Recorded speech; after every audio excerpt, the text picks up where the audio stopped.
Hey, it's the Mad Queen. Welcome to the Queen's Lair and the third video in my beginner's playlist guide.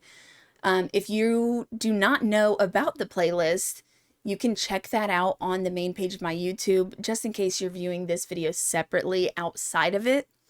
But I want to talk to you guys specifically about the resources you're getting as beginners. You do not want to use all of the resources, and this is a really big mistake I made in the beginning, so I want to make sure that you guys don't make the same mistake I did. Of course, if you've been playing the game a while, or you're a late game player, or whatever the case may be, you're probably not watching this anyways, but this video is not going to be for you unless you want to stick around and, of course, add some more helpful tips and comments within the comment section of this video specifically. So, on the story instance, we have Fast Patrol.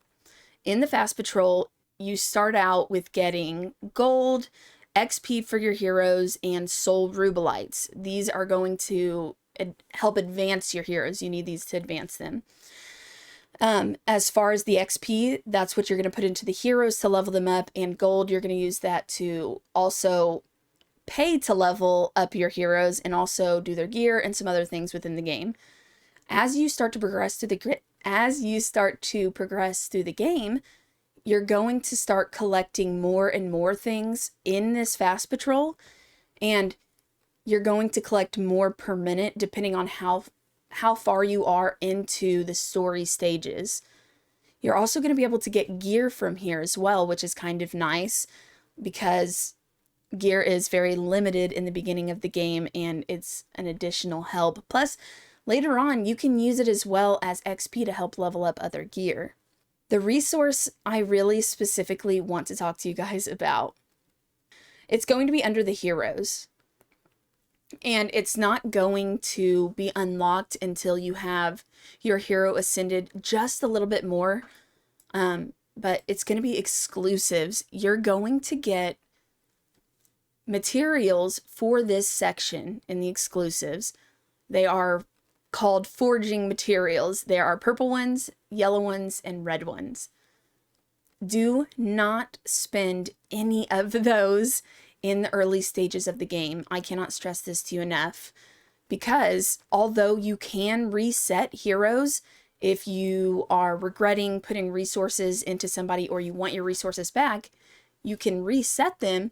The only thing you're not going to get back are those forging materials for their exclusives.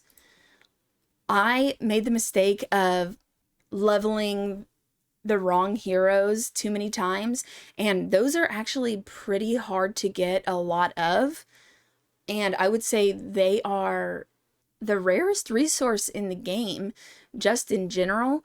And as you start to level them up, they get even harder and harder to get more of, and it takes a whole lot more of them in general to do each stage of upgrading them.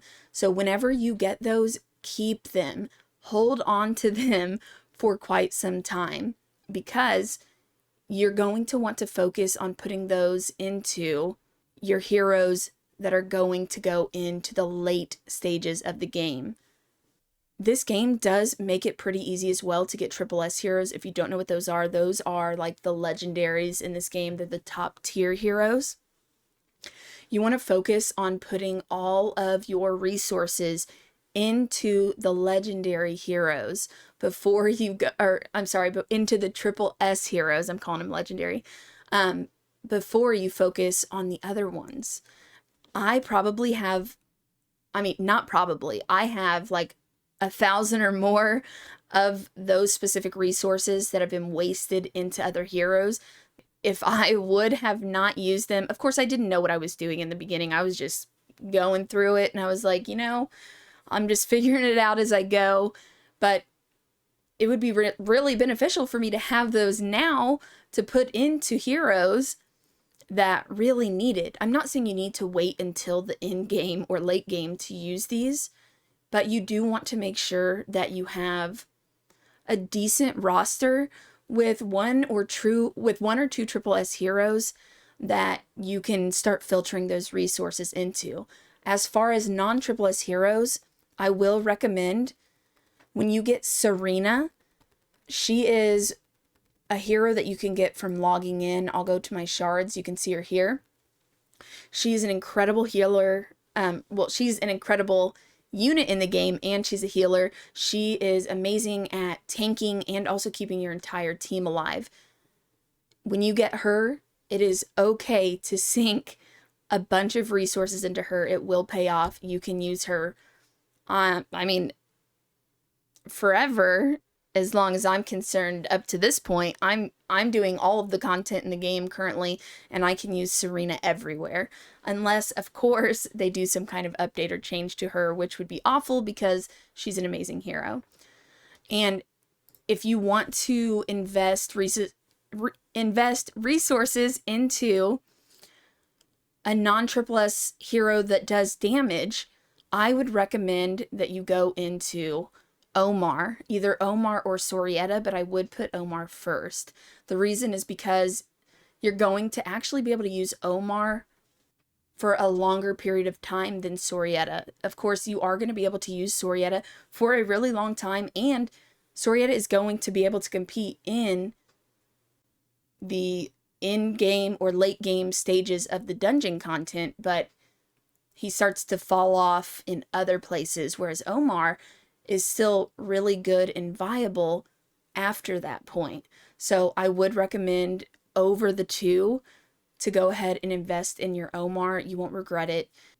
If you have anything that you would like to ask, any questions or comments, make sure to leave that below in the comment section of the video. I would love to answer any questions you have and continue this conversation with you there. Also, if you're a new player, which you most likely are, or you're an experienced player, join my growing Discord community. It's a great place for beginners to ask for advice and experienced players to give advice. The link will be in the description. Thanks for watching, and I'll catch you in the next video.